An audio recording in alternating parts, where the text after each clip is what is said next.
మిత్రులకు, శ్రేయోభిలాషులకు మరియు నా ఛానల్ వీక్షిస్తున్న ప్రేక్షకులకు విజయదశమి శుభాకాంక్షలు.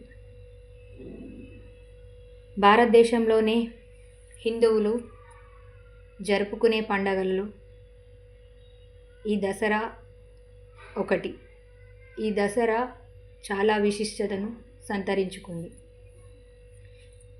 ఈ దసరాని విజయదశమి అని కూడా పిలుస్తారు. విజయదశమి అనగా విజయం సాధించిన పిమ్మటిని జరుపుకునే ఉత్సవం. దీన్ని భక్తులు చాలా ఘనంగా వేడుకలతో జరుపుకుంటారు. విజయదశమి అనగా అశ్వయుజ మాసం పాడ్యమి నుండి నవమి రోజు 9 రోజులు అమ్మవారిని 9 రూపాలలో కొలుస్తూ ఆ అమ్మవారు 9 అవతారాలలో భక్తజనులకందరికీ కన్నుల విందులుగా దర్శనమిస్తుంది. ఈ 9 రోజులు భక్తులందరూ చాలా భక్తి శ్రద్ధలతో అమ్మవారిని కొలుస్తారు.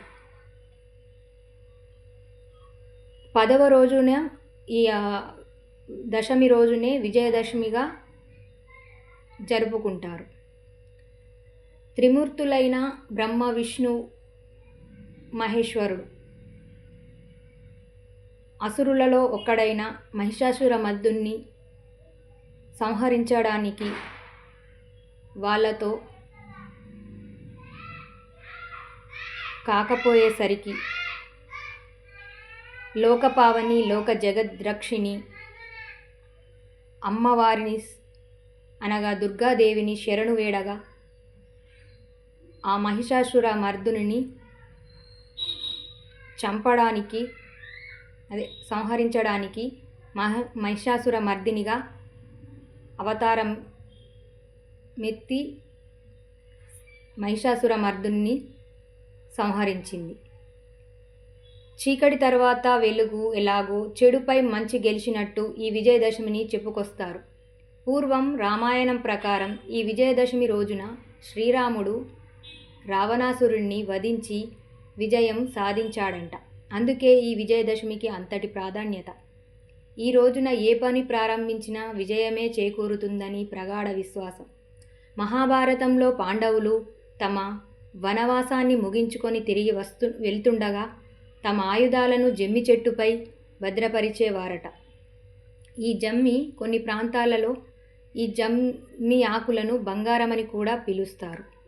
ఈ బంగారాన్ని తల్లిదండ్రులకు, గురువులకు, పెద్దవాళ్లకు, శ్రేయోభిలాషులకు చేతిలో పెట్టి నమస్కరించి ఆశీర్వాదం తీసుకుంటారు.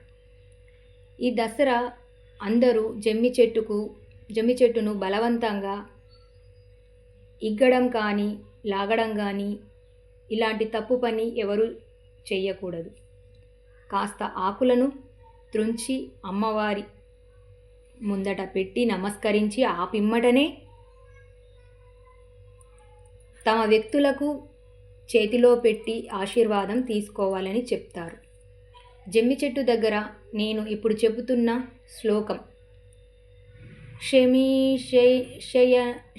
శమయంతి పాపం శత్రువినాశనం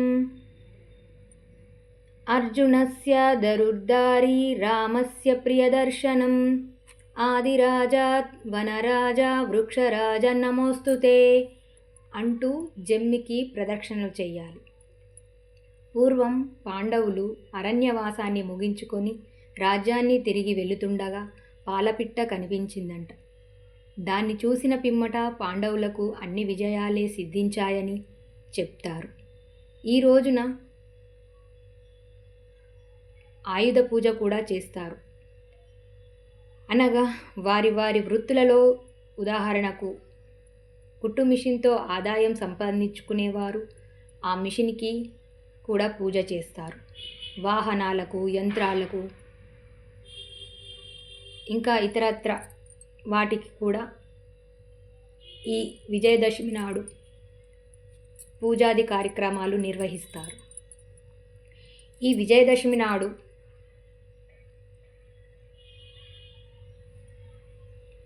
భక్తులు అంటే దీక్ష తీసుకునేవారు మాంసాహారాన్ని ఎలాగో భుజించరు.